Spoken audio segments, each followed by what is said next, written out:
Vice President Emeritus Omwami Chonka Sekandi Onabasaka Munange Olamusisa Sebo Kamera Ekukuma Nozi Lwaki mwatadde nga bebasaka bonna mbalabe eno wali abebasaka abebasaka bali eno muwanike kamumireyo kana abebasaka abalala bali eyo Honorable Minister Mwami Kasolo webale emirimu gy'okola nsanyuse nnyo mbalaba mba n'ebigambo bingi bwemba ndi ku kituuti naye wano wano ebigambo bingulako nsaba Katonda bampeera omukisa ffenna tukuŋŋaanenga nga tukuŋŋaanye ku lwa lunaku bwe luti era wano tusaba okudda ng'ebidaala bya Mbaga bya diguli bya graduation mu linnya lya Yesu. Amen. Engalo za pastor tezimala. Sebo tuyanze nabo bakisusiza obayitwira enfeze endala ey'okulya okubadde takimanyi ekyo ate olabira nti muntu wa Masaka olabira ku mataala gaba mangi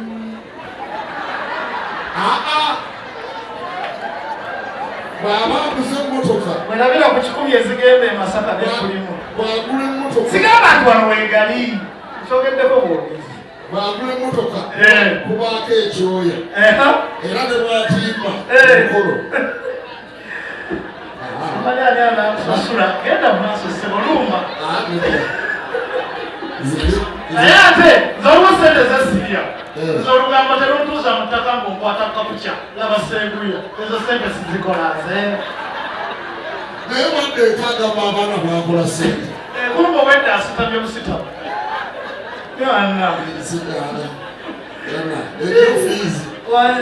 bebazadde bolabonye bayitawo akasimaati gwera bayinginya watudde kati ng'atompa kuli nenyambala ettaayi essuuti ate nenzitama oli ku kapuca bebala bazadde abakaaba nga bagenza okukyalira abaana sente gyenzijja sente nsitamira ekyobono banjagala nnyo maama wange Kasolo oyo bonereko Kasolo zikyenvamwagala omulabi akati kubamu ekifaananyi nga gwolinaanye gwalinaanye wandikaabye Sebo Kasolo nange ninayo kasako kigwere wano olusootiibwe kasako katambule n'abagamba tojja Honorable Kasolo ntuuse emyaka gy'emyoga nami ondaba ng'oli parishi modo entunula yo parishi namba kubanga kati enjoka ezikuli mu lubuto palish akadde kano tuliveeko ebyo tuzikuprogram kwabaddekoeki kapite ahamuli kasitoolya obuzibu bwerabira naye tuveeyo eyo tudde ku mbaga opposition twabamanyinga aze siri opposition nze ndi wa Democratic Party eyagendedde kale nolwensonga eyo okusaba Afrikana nga bwe yeetereeza tugenda kuyita abaana ab'omumaka muno owange sokolindeko obudde sinnalaba mukwano gwange afadde kintu nsanyusa okulaba ogamba Henry wankula wange eno lejjemba omanange nze Henry Jemba lutaaya kanzize misango Henry anantaasa ndabyeko ne vice president wa FUFA nsabaositukeko bakola ndabyeko ne chairman wa Labour Companies Mwami Beka sebonna woli chairman Beka oli luddawo first class tosituka okutuusa nga ba ashers bazze okusitula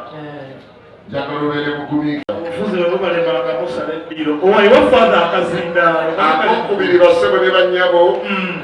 betuba tugenda okulya tuleme kema abantu akasimuko akasawoko nowewo genda nabye sembayo omukolo gwe tuliko gwa heavy duty wepimire tegeezeddwa nti father emmere yagiwadde dde omukisa akiwedde vice president emeritus natanagenda kuli asaba ekirabasooka kibakwasa mukkirize nsaba bayite wano bagende bakigireyo ddala kabayitaawo beewo ne floor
obugalo bwa Afrika bannaayo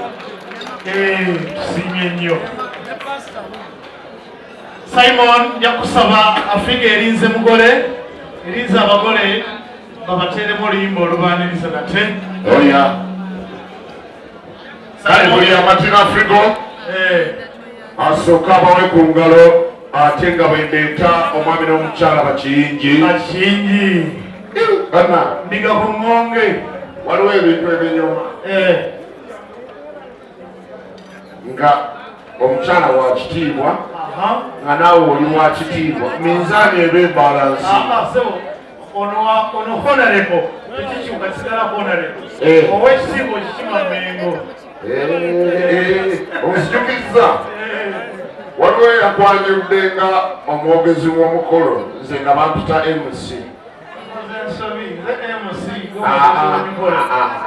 okuba wakola ku lumbe lw'omufugundi ne ngamba Simon naye aliba agwamu nnyo nzaba omwogezi tebuntuusa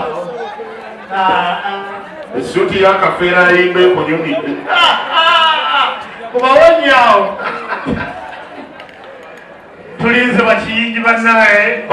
mukulu muwembo tujja kusaba oleeta abagole bambi ebyokunywa bikyali bingi nnyo tobimenya tulinako basheeka anti era kyembadde ngenda obbasaba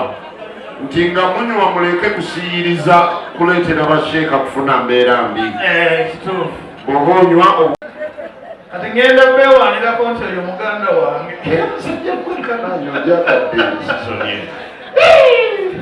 Pastor, nyongera musala natera okujja ntuuse nangulabi osanga nze ndiga eyabula twongera okubeebaza bassebo ne bannyabo wano tuzze kukima notes bakiyingi bakikola batya mwami buwembo afiga erinze ffe akomayo n'atusonyiwa mbadde ndaba ate Soul TV babasseemu kati ne wali solo titunaabafuna edda Africa Band ekyatwongera bassebo ne bannyabo twagala okwaniriza mu ngeri